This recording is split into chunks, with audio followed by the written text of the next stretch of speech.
د صحابه او جماعت هغه جماعت ته ما په کتاب کې کتلی دي چې الله رب العزت کله کائنات پیدا کول نو الله رب العزت په نظر د رحمت باندې د ځمکې ته وکتل او یاد ساتئ دا ځمکه الله تعالی تاسو ماله جواب راکئ د چا د مخه پیدا کړه د محمد رسول الله صلی الله علیه وسلم د مخه پیدا کړه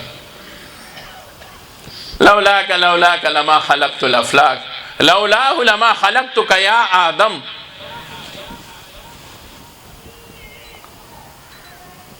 نو الله رب العزت چې کله کائناتو ته وکتل نو انبیاء به پکې پیدا کوي اولیاء به پکې پیدا کوي صحابه کرام به پکې پیدا کوي تابعین به پیدا کوي تهجد گزار به پیدا کوي محدثین مفسرین به پیدا کوي د الله د وحدانیت د نعره لګونکي به پیدا کوي د محبوب د عشق نه ډکې سینې به پیدا کوي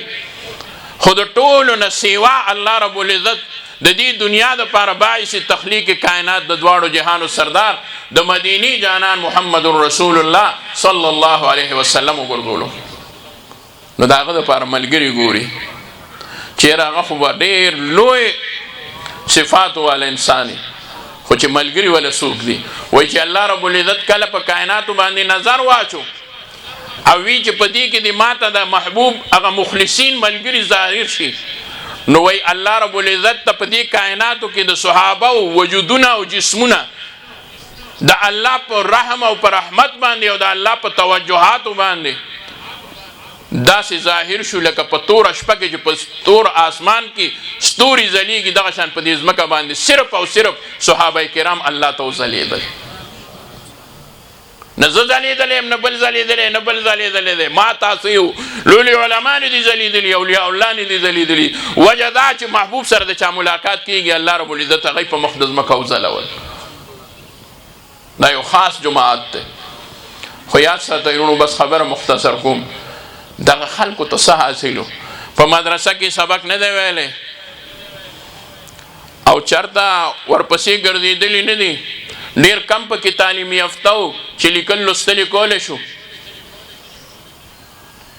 د ډیر کم وخت حاملینو نبي علیه السلام سره ډیر لږ وخت تیر شوی دی د 23 کالو په دعوت او تبلیغ د نبي علیه السلام بعد رسالت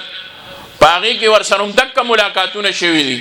د چا 6 میاشتې د چا 2 کاله د چا 10 کاله د چا 23 کاله د چا 22 کاله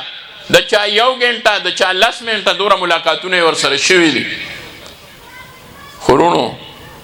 هغوی دا سوچ دا دومره صحیح حاصل کړل دا د محبوب دغه نظرونو توجه وه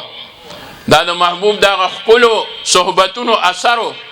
یہ فیضانی نظر تھا یا کہ مکتب کی کرامت تھی سکھائے کس نے اسماعیل کو آداب فرزندی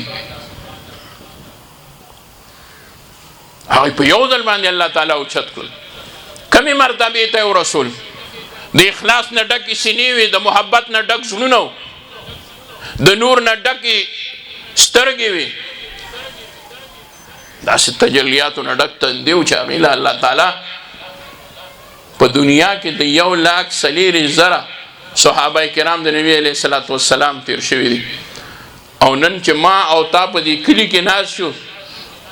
او دا علما دي او دوی موږ ته خبرې کوي بیانونه کوي موږ یې اورو دا د هغه صحابهو د محنت او د هغوی د توجه هغه برکت دی موږ ته کتاب نه دی راغلی چې چېرته یوه کتاب چا راړو په هغې کې یې لیکلي موږ ته قرآن هم صحابهو نه را رسېدلی دی حدیث هم د صحابهو په ذریعه را رسېدلی دی نو زما د خبرې مقصد دا دی چې یا یې په یو چورګوړي باندې 6 کاله جنګ کولو او یا ورته الله تعالی